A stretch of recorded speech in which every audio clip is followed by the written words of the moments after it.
Hi there, welcome to Outdoor Gear Chat. We're on episode 26, talking about kit lists for expeditions today. I'm joined as always by Cathy. Hello. Hey Wayne, how you doing? I'm all right, thank you. And you're sounding a lot better than in recent podcasts that we recorded as well. The lurgies departed you by the sounds of it. Yes, I had one little red bar on my test this morning, so I'm very, very excited about that. Brilliant. And that's making my voice sound a little bit better, hopefully. And adding to the excitement, this expedition kit list podcast is going to be made all the better by a very, very special guest. We have climber, alpinist, Himalayan Mountaineer, international mountain guide, award-winning author, RAB athlete, and all-round thoroughly nice chap, Andy Cave, joining us. Hello, Andy. Hi there. Thanks for that amazing introduction. Great to see you, Cathy and Wayne. I hope I can live up to expectations. Yeah. I've got more. Oh, God blimey. Let's start with those, with the first one. Yeah. Yeah, well, actually, just to give our listeners a very quick overview, Andy, those who don't know you, after starting out working as a coal miner, a strike provided an unusual opportunity to spend more time climbing, and from hard gritstone first ascents to cutting edge mixed climbs in the Alps and bold new alpine routes in the Himalayas, your experience, I think, really shines through in your two award-winning books, Learning to Breathe and Thin White Line. And both of those are gripping accounts describing your transition from working as a teenage coal miner through to high-level alpinism in the Alps, Himalayas, Patagonia, Norway and Alaska. So we thought for this podcast, we would really focus on your favourite kit from your different trips that you've done over the years, and the progression of kit really as well through those years, and in all those sort of massively different environments as well. So hopefully you got a couple of stories linked to them, and we can crack on. Yeah, absolutely. Well, my wife always says that she's always trying to get me to clear out the shed, but I'm a bit of a hoarder. So a lot of the kit that we'll be talking about is probably behind me somewhere. And of course, it's getting hard to move in that shed. You can imagine. I'm all for hoarding old kit. I was going to say that. Yeah, Cathy in particular seems to be a fan of stoves. I think is the one we've discussed before. No, that's my husband. My husband. Oh, is it? Oh, sorry, apologies. Yes, yeah. So yeah. What do you want to start with? Scotland, Andy? Would you mind starting the tale with that? So you've gone from essentially down the pit to up the Scottish mountains. Was where you started? Is that? That's right. When I discovered climbing, it's nearly 40 years ago. So it's 40 years next March, and I was working as a miner. I think I just started I'd been working at the pit, and then I started working underground, and I joined the Barnsley Mountaineering Club and started out on gritstone cliffs, and then went up to Scotland, I think in the spring of 1983, and it was just a heck of a step up. I mean, fortunately, I was partnered with somebody who was from an outdoor background, so he could read a map, was quite sensible. I didn't have that background, and I still remember climbing on Ben Nevis for the first time, out of our depth really. I think I was wearing my school trousers, and I had a sort of nylon mohair jumper, not even real mohair, on Ben Nevis, and this really lightweight cagoule, and we got caught in a storm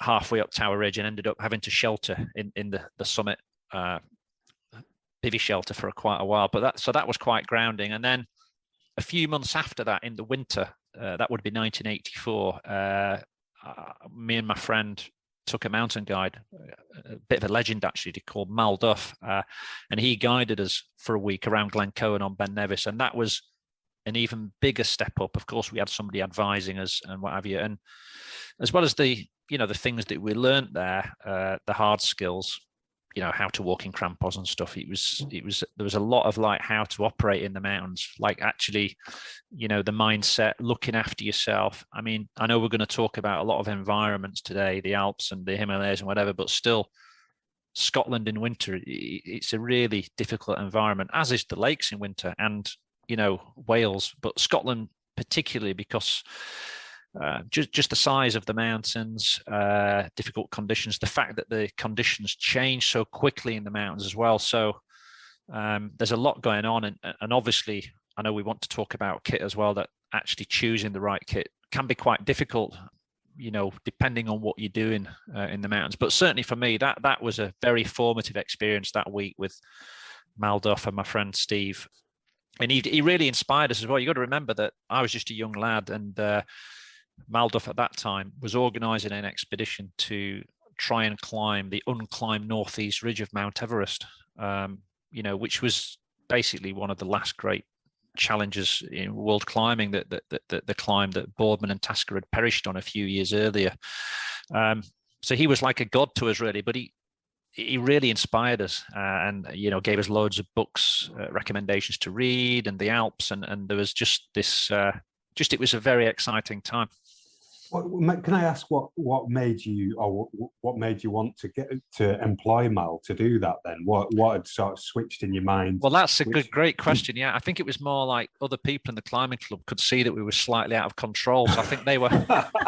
I think we had this. There's a reason, isn't there, why insurance for young men on motorbikes is very high, and it was that parallel. We were sort of young, and we'd got some ice axes, and we got all the gear. I'm not saying we had no idea, but there was certainly room for very limited idea. Yeah, and massive ambitions. Yeah, and by that time, had you moved on from your mohair sweater? I had very slightly. I think I still had. I mean, it's odd, wasn't it? I mean, Gore-Tex was.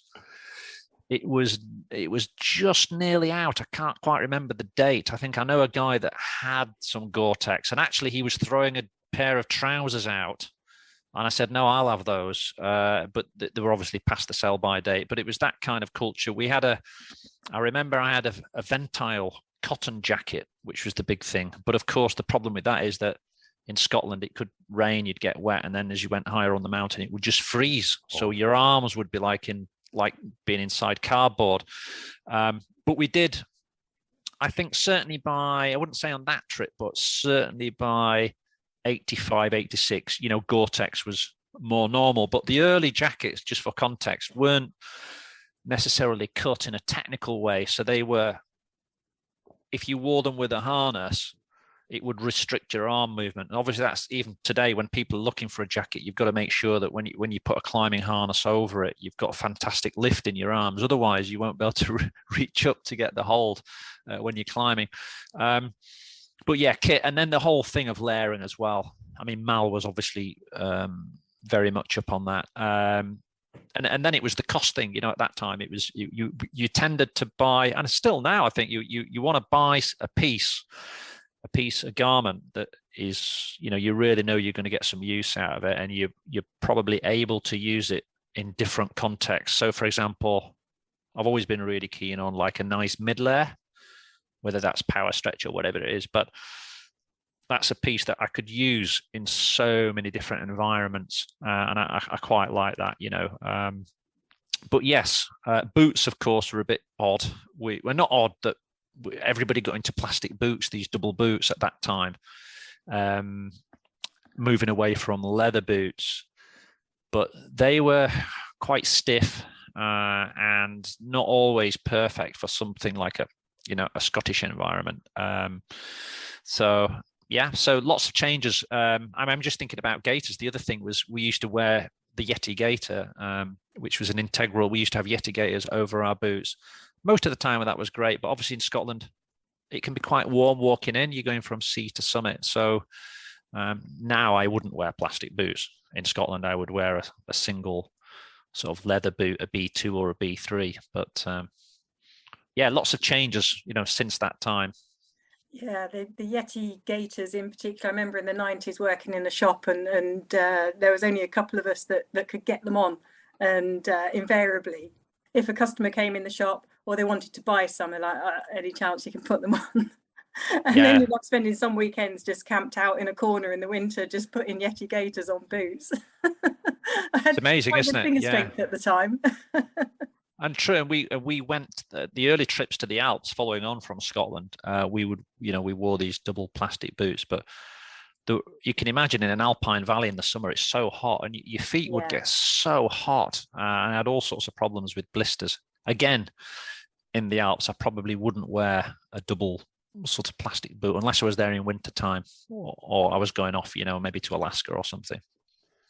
So for the novices amongst us, I'm pointing at myself. What's a double plastic boot? What does that mean? Yeah, so the concept of a double boot, as well as extra insulation, is the fact, if you think about a ski boot, people who can visualize that, but you're going to have a plastic outer shell, and then you're going to have an inner boot, which is the insulation part, and the plastic is giving you protection, keeping you dry. It's very easy to make the boot quite rigid as well, and that's useful in certain situations. If you're, for example, climbing steep ice, you want a stiff sole so that you transfer the weight and the power up to the bigger muscles of the leg, so to speak. But to be honest, today there's been so much development in leather boots, so you get in that kind of performance, but you're also it's much softer and more comfortable. And so it's a boot that hopefully, if you get the right boot, you can wear it in a lot of different situations. And obviously, when you go down to the valley or it's a little bit warmer, it can breathe as well. The problem really is where you might not want to use that boot is when you start having overnight bivouacs. Obviously, if you're staying in an alpine hut, that's fine. Or you're getting back to your bed and breakfast, that's fine. That there are limits to it. And so I think I'd be careful if I was going to have an overnight, I think sleeping outside an alpine hut for a night, that's fine. But if your boots get wet, how are you going to dry them out? That's the key. That's really the key thing. And then the big difference, the big decision for a lot of people, and it comes up all the time, is what type of boot they will get. Like, I get asked a lot, do I need a B2 boot or a B3 boot? A B2 boot, this is to do with the stiffness, by the way. So it's a system whereby you can identify. For a lot of activities, B2 boots are great, so they're comfortable and you can do quite a lot. If you're starting to do more technical, steeper, sustained ice ground, or you're going somewhere quite cold, you might need a slightly beefier boot, if that makes sense. Yeah, I think the boots thankfully come these days with their gaiters attached as well, so you don't have to end up having to sort of put the delights of Yeti gaiters on. The flip side of that, of course, is if you're doing internal flights, if you're traveling for sort of big trips and big expeditions, often there's a weight restriction, so you're having to sort of wear your boots as you're going through. And having on a trip out to the Himalayas in the sort of mid-90s, we were doing a transfer in Muscat, and one of my colleagues had his plastic boots with his Yeti gaiters that he was wearing just to save weight, and there was the laughter going through the airport security. They're calling in their mates, looking at us all wearing sort of plastic boots and Yeti gaiters as it was at the time. You're clumping through the airport. Well, there was a funny story actually when I know a good mate of mine, Leo Holding, who's based in the Lakes, isn't he? He's just written a book, and we had a trip out to Patagonia. He was quite young. I'm probably the same age as his dad at the time. And we set off and we got onto the plane, and we managed to somehow get our heavy boots into our luggage. So we were liberated on this occasion. We were able to wear trainers. Anyway, we got on the plane. There were 6 of us. And there was a really famous mountaineer on there. We changed in Europe, where we got onto the plane that was heading off down there, and none of the others recognized this guy, but it was Kurt Dienberger. He's a super famous guy, and he hadn't managed to do what we'd done. So there was Kurt Dienberger sat in this enormous duvet with these massive leather boots on, sweating on the plane, and we were sat in front of him, chilling out with the gin and tonics in our trainers. Anyway, just a random little anecdote. Fantastic. And the fact that no one else really recognized him, but it was amazing because he was a sort of fairly mature age at that point. Clearly he was still at it, this guy approaching 70 and heading down to Patagonia. Amazing. Oh, proper legend. You're doing the same at that age. Hope so. So I do have a question for you, Andy. Do you still have the Chouinard axe that you bought for the north face of the Eiger? You know what? No, absolutely gutted. No way. I know. I said I was a hoarder. That's probably the two. Well, there's loads of regrets on kit. There's probably 4 or 5 that I sort of think should have hung on to that. One's an old bike that I had, a steel frame doors bike. I should have kept that. Some others are some Technic turntables that I should have kept, that I should have just mended. And then the Chouinard axe is another one. Yeah, the bottom fell out, the ferrule, the spike at the bottom, but it was fiberglass, and because I just used it to tap the side of my boots to get snow out of my crampons, which is you do when you're climbing. But I wish I'd have kept that. And then the ice axes that I used on Changabang as well, I got rid of those again. Really? The DMM Predators, I should have kept those. But sorry about that. Yeah. It would have been great because I've got like my wife's dad's ice axes. Right. We've got his ice axes, which are, from kind of the 50s. Made out in Chamonix-Simond. But I've not got my own. Yeah. Were they Chacals? No, I can't remember what they are. They're much older, so wooden shafted. Longer Alpine axes. Yeah. Well, we do have a little game up on our shop blog page that's there, which is guess the shaft or name that shaft. So it's a little silhouette that axes through the ages, and you can have a guess from each of the different silhouettes. Which actual one it is. And, nice. Yeah. At the bottom.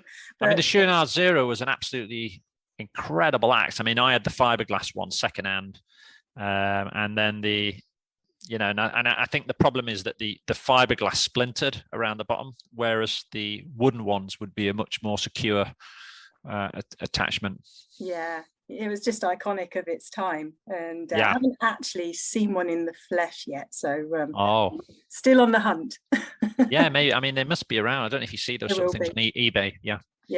I might need to go and tap up our friends at the Mountain Heritage Trust. Yeah. Why is it? Why again for the novice? Why is it? Were they just a brilliant axe, or is it more? Were you asking Andy more? Yeah. All right. No. Sorry, I think. Sorry for butting in. Yeah. Wayne. Yeah. No, because it comes up a lot. Like, so, when you're advising someone, or they've got a kit list for to come up to Scotland or whatever, of course the ice axes you need depends on what you're going to be doing.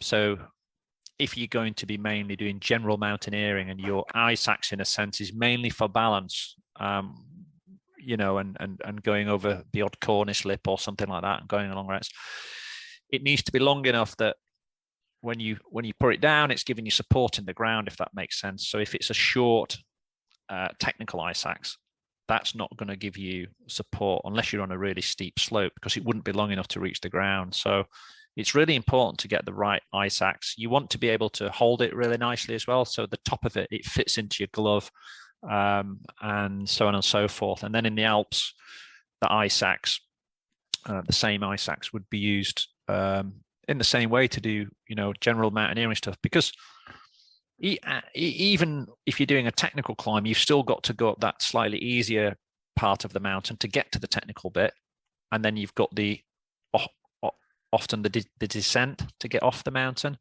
and so choosing an ice axe is a really important thing. And if you went too technical, too innovative, which might be good for the steep technical thing, it might be that the ice axe might not be perfect for that other terrain, if you know what I mean. So it's and there is a balance. There are lots of ice axes on the market that will give you both of those things, but it's just worth bearing in mind. I hope that makes sense. Yeah, it does. Yeah, I was just having a quick look. Actually, we did an episode on ice axes, episode 15, Cathy. Where that seems like a lifetime ago, with Adrian Nellums, who are talking about ice axes. Great. Yeah, I know Adrian. It was just absolutely fascinating. Yeah, and he was down to about -40 somewhere. He was in Canada at the time, wasn't he? At the time, he'd just been out guiding, I think, and was going back out. And phenomenal episode. That was fascinating from my perspective as well. But yeah, it was that. Did you have a particular affinity to that axe? I guess was where I thought it was coming from. With Cathy's question, but it's. But just was it just. At the time, was one of the first ones to sort of start curving. The original shape was one of the first axes to put a curve into the blade. Up until that point, they'd all pretty much been straight, haven't they? Yeah, I mean, I'm not sure on the history who's first. Of course, there's a lot of innovation going on in Scotland as well. Yes. With mountain technology and obviously Hamish McInnes with the pterodactyls, which I used as well, and they were very good for bruising your knuckles, but they were quite innovative. And of course, Rab Carrington would have been climbing, with his Glasgow colleagues, and Ian Nicholson and Walt and all those people in Glencoe. So they would have been innovating in a sort of slightly separate stream. And of course, Chouinard will have been over in Scotland. And Jeff Lowe would have been over in Scotland, and there was people going backwards and forwards, and quite a lot of links formed, for example, between Rab and his friends, and sort of Jim Danini in America, and so on and so forth. Yeah, that time, it was such an exciting time for sort of gear progression across all areas, really, not just hardware, but clothing and textiles. Think fabrics like Gore-Tex as well, so for windproofs and things like that. It absolutely came into its own. Buffalo, of course, was and still is a huge absolutely huge brand. In fact, talking of wind, what did you use while you've been climbing in Patagonia? Patagonia is obviously very well known for its wind. Yeah, well, I mean, you could actually sort of talk about Scotland and Patagonia in the same breath, to be honest. I mean, it obviously depends when you're going there in terms of the clothing you would wear. So if you imagine going to Scotland in January, short days, really cold, powder snow, etc. March starting to get a little bit warmer, spring-like, so you can adapt a little bit. Longer days, so on and so forth. Patagonia, exactly the same. So my first trip to Fitzroy, for example, I think was in November. So very, very wintry, very cold, and like Scotland, but almost Scottish weather, but the volume turned up. So imagine, it's hard to believe this, but because me and my friend Dave Hazelden, we thought, well, we're used to Scotland, so we'll be fine. But it really was the next level up. At that time, there were no weather forecasts either, so you couldn't get a forecast via the web.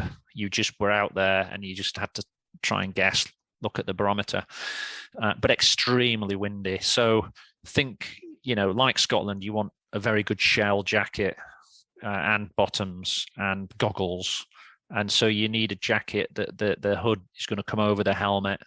It's going to have a strong visor. It's not going to be flapping around.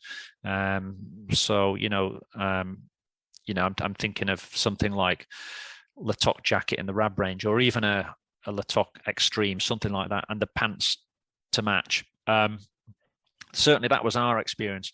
And then layering underneath, and then obviously, depending on what you're doing, this could apply to Scotland as well. If you're on a day where you're moving quite a lot, so you're going out and you there's a few breaks, but once you get to the main activity, Carmore, Jerrigaret on Ben Nevis or something like, you're moving quite a lot, or the Anakeegat Ridge, the sort of insulation layer that you might want in the background you might get away with something quite light. But if you're doing a mixed technical climb where you're stopping, or if you're a mountain instructor or guide and you're stopping to do snow skills or something like that, you could get quite miserable quite quickly, and there's no point suffering. So I think having some sort of belay jacket, the Generator Alpine in Rab, would be a good thing, where you put it over the top of everything, and then you get some big gloves.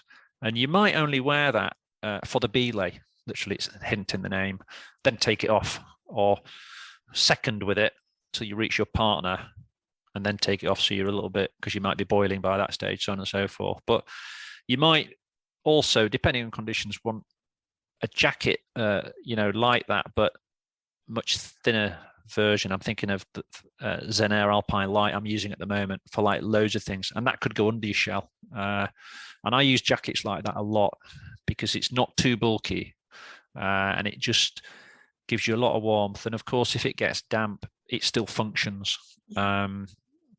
Whereas down obviously is more limited if it's a very wet, rainy environment. But as you go up higher, or in an alpine environment, or Alaska, so on and so forth, down is going to come to the fore. And of course, even in the UK, I use down, sort of slightly thinner jackets all the time, when I'm out bouldering or rock climbing. So it's just being aware of that. What's good about down is that, diverging a little bit here, as people may or may not know, that he's very, very good at keeping you comfortable through a range of temperatures. So, from sort of, which is very, very clever. Also, it's quite packable, isn't it? Yeah. Whereas some of the other stuff, they can be quite bulky. Yeah, it doesn't squash down as quite in the same way. Yeah. It's fascinating listening to yourself talking about Scottish weather conditions, and we spoke just recently to Catherine Thomas from the British Antarctic Survey, and she was saying the same. Is this that it's almost not quite, but it's probably the worst that weather can throw at you is Scotland, or it seems to come back to. It's just like you say, it's dialed up a bit in Patagonia, for example. Yeah, I mean, absolutely, all of that. So Patagonia, it's just dialed up, and it's unpredictable. But the wind is the big thing there for sure. Awesome. And then, I mean, is there anything specific from? I know we get into clothing and footwear quite a lot for fairly obvious reasons on these, but anything that would, again, as a novice, from a harness, from a ropes perspective, from all that other kit that would differ from country to country? Well, first of all, some of the things that you might want, other things, thinking of wind as well, are things like little group shelters are very useful. Depending on the size of your group. I mean, I think they're extremely useful in something like a Scottish environment, or in many environments. But in terms of kit beyond that, harnesses, does it differ from country to country? Yes. I mean, like in terms of climbing in the Alps, traveling on glaciers often, there is a culture in sort of Austria and sort of Germany where they tend to wear full body harnesses. So the thinking there is that if you go into a crevasse, having a full body harness will mean that you're still upright in the crevasse. French, I think pretty much everybody else, the Brits, we tend to just use a normal harness. In terms of choosing a harness is quite interesting. I mean, I think, adjustable leg loops is a big thing. And for many people, that's the way to go. So they can adjust the leg loops depending on the layers that they're wearing underneath. It also allows them to perhaps open the leg loops wide, put them over crampons and stuff like that if they've already got the crampons on. I actually, rightly or wrongly, what I do is I often use a lighter weight harness that's comfortable, supportive, and it's the right spec, but without too many buckles. And I tend to wear that in a lot of situations. And I've used Petzl harnesses for a long time, and the leg loops have a bit of flex in them. Bit of elastic, and so I can open that and get them over like big boots and things like that. I quite like that. Yeah. What was the other thing? Were you talking about ropes as well? Or? Ropes and so yeah. I mean, again, it all comes down to how you're going to use ropes. Of course, you need the right length of rope, and then in terms of the diameter of the rope, I mean, quite simply, so if you go into the great thing about climbing is, like your stores and other stores, that you've often just got great knowledge in there, so people that can give you advice. Ropes really are rated, and they're either used singly or they're used doubly. So the rope will have a half on it or a one on it when you pick it up in a shop. I have loads of different ropes for different situations. One thing to think about is where is the rope going to be used? Is it going to be used in an environment where there are lots of sharp edges on rock? So, for example, if you are just on snow and ice, it's not necessarily going to come under the same sort of wear that if it's running over an edge. Unless people start standing on it in their crampons, there's not a lot you can do about that. That will damage the rope, obviously. But once you get out to granite, let's say Chamonix, which is a very popular place for British alpinists, the rope's potentially running over some sharp edges, and so you want a good rope. You want to be, in my book, I've always been, I retire ropes quite early.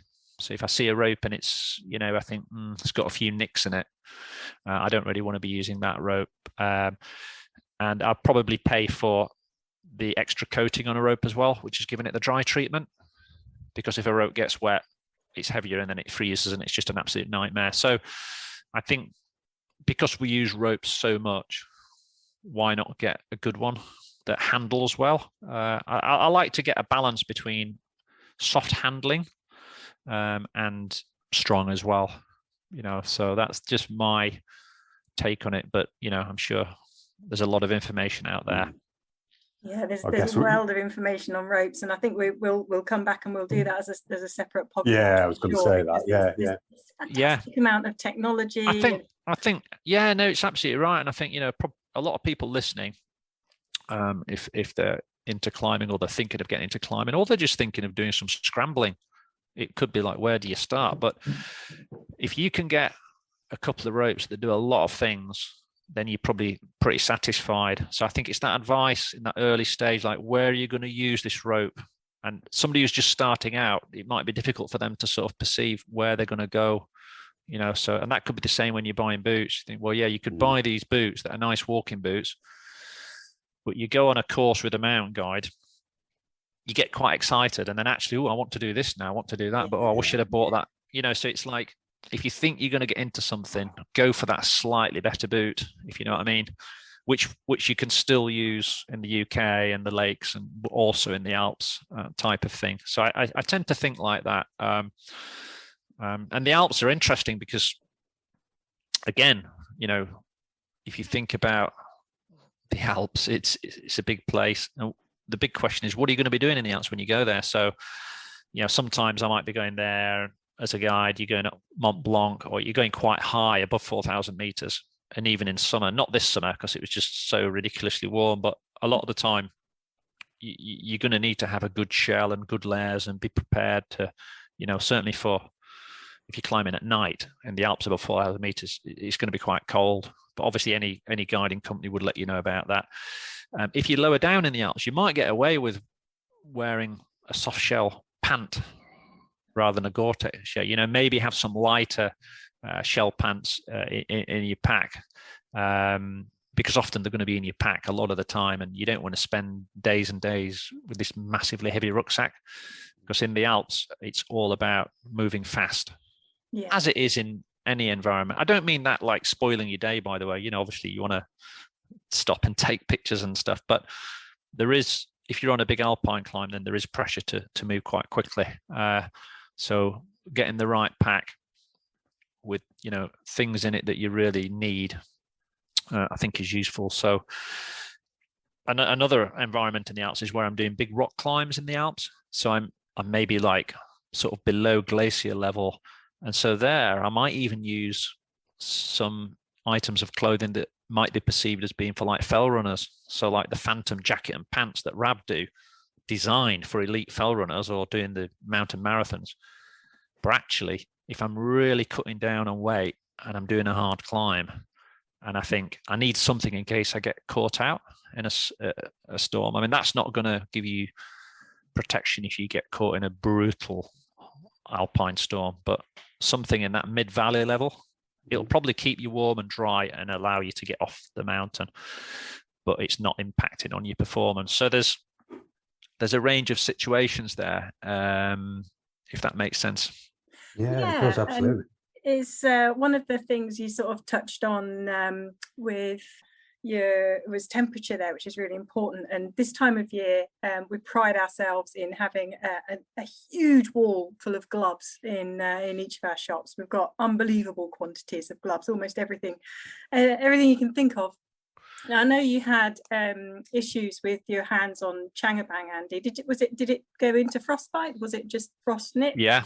No, yeah. I'd had frost nip before climbing behind the Iron Curtain, actually in Poland in 1987, because it was just so brutally cold there. So that was a bit of a wake up call. The problem is, depending on the activity you're doing, so it's easy to say, oh, well, let's just put some ginormous down gloves on and keep warm. But that's great, but you're very limited in terms of what you can do in an enormous pair of mitts, obviously. So when you're designing a glove, or when anybody's designing a glove, the RAB designers, whoever it is, they're trying to create something, with a specific purpose in mind. And there's a trade-off between dexterity, strength, and warmth. Yeah. In essence, a glove that you will need a lot of if you're doing scrambling and stuff like that is something that's got some warmth to it, but you can handle the rope, probably a leather palm and such like. Yeah, and of course there are women fit gloves now as well, I think, on the Rab range, which is absolutely brilliant to see more of that as you know. More, that makes my life a lot easier, just on width alone, let alone finger length. On width, it makes a huge difference, and particularly I've got very small hands, and I have to be careful which ice axe I buy. I need to make sure my ice axe fits my hands, and then if I'm buying a new axe, I'll make sure that my gloves fit with that axe as well, because the last thing you want is everything swimming around and you can't grip. And of course with gloves, you don't want them too tight, because that will crush any insulation if you're using them in the cold, and you don't want them too big, because you're going to have your hands swimming around. So the fit is critical, and that's actually, I think, why we have so many in. And then we haven't talked about is called obviously the Himalayas, and there might be people listening who are thinking of going either trekking to the Himalayas or joining a commercial trip to do one of the trekking peaks, and of course, if you start going high up there or even lower down, you're going to need a big down jacket, and you might go for the big choice there is whether as you go higher up the mountain, you're going to go salopettes and a big jacket, or you're going to go a one-piece suit. But there's a lot of information on for example, on the Rabs site about that. But one piece I would point to is something like Mythic Ultra. So they're now getting down jackets that are really, really impressive insulation, but really light. But of course, the lighter you go, there's a bit of trade-off if you start rubbing that against a piece of granite. So yeah. Yeah, but the Mythic, it's gorgeous. I walked past it and had a road runner moment in the shop, actually. It takes a lot to impress me with down clothing now, but I literally was like dying. Oh my God, that looks amazing. Rab have totally nailed this one. It looks pretty sexy, doesn't it? Amazing. Absolutely amazing. Let's hope we get a nice cold winter, Oh, yes. You can make the most of it. We're running rapidly out of time, unfortunately, and I'm disappointed because, number one, we haven't got to talk about your PhD in linguistics and the dialects of pit villages in Yorkshire, and also I'm disappointed that we haven't got to talk about Thirlmere and the historical significance of it. And was your show on Radio 4? Was that right, Andy? That's right. Yeah, it was a real. I think it was. Well, it was a real pleasure, to be honest. It was a privilege to be able to do that sort of thing. But essentially, what we were doing in that program was documenting and exploring the Thirlmere aqueduct, which I certainly didn't really know about it until I was asked to do the program. But the Thirlmere aqueduct was built to carry water from Thirlmere in the Lake District all the way to Manchester. So not only was it an amazing sort of Victorian feat of engineering, but also it was quite kind of a test case for environmental issues. The other thing about it is that a lot of people think that it was built to deliver fresh water to the working classes of Manchester, but it wasn't for that at all. It was to deliver clean water to help with the sort of making of cotton to keep the cloth clean, because a lot of water around the edge of the Peak District is from peat moors and it's quite coloured brown. So that was the main reason. But you can, if you're ever in Manchester and you look around, sometimes you can see these wonderful pumping stations that are made of a red sandstone colour, and that's the water coming in right into the city centre. So, and it was built, of course, by hundreds of Irish and Scottish navvies, and actually probably the same people that were digging the mines that I then later worked in. Really kind of incredible characters. It's a stunning piece of work, isn't it? I got to work with some of the guys who maintained it via United Utilities, actually, and they were doing I think the first full inspection of the aqueduct.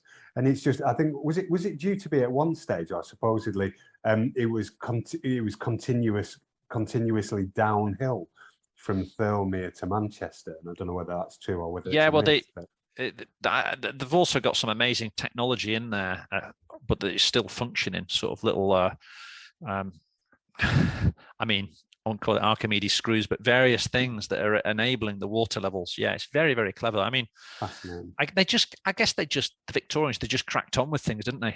Yeah. We when we're thinking about building a new railway, we spend 10 years and several billions wondering whether it's a good idea. They just did it.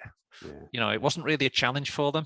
I guess that maybe they weren't so concerned with the environment as much as we probably are today as well. So to give ourselves some credit. Indeed. But that's amazing. Thank you for that addition to the expedition kit as well. It was, I'll definitely be searching that one out on the BBC Sound site afterwards, I think. So that's it. That was episode 26, Kit List for Expeditions. It's been fascinating talking to you, Andy. Thanks so much for joining us, and thanks for Cathy for organising it. Well, this is where we have to say a very big thank you to RAB, who have sponsored this episode for us, and why Andy is with us today. And for more information on the products that we've spoken about, you can go to our shop at www.climbers-shop.com. And also you can visit our sister website, the Joe Brown Outdoor Academy, which has a ton of extra knowledge, skills and activity providers there for you. And that is www.joebrownoutdooracademy.com.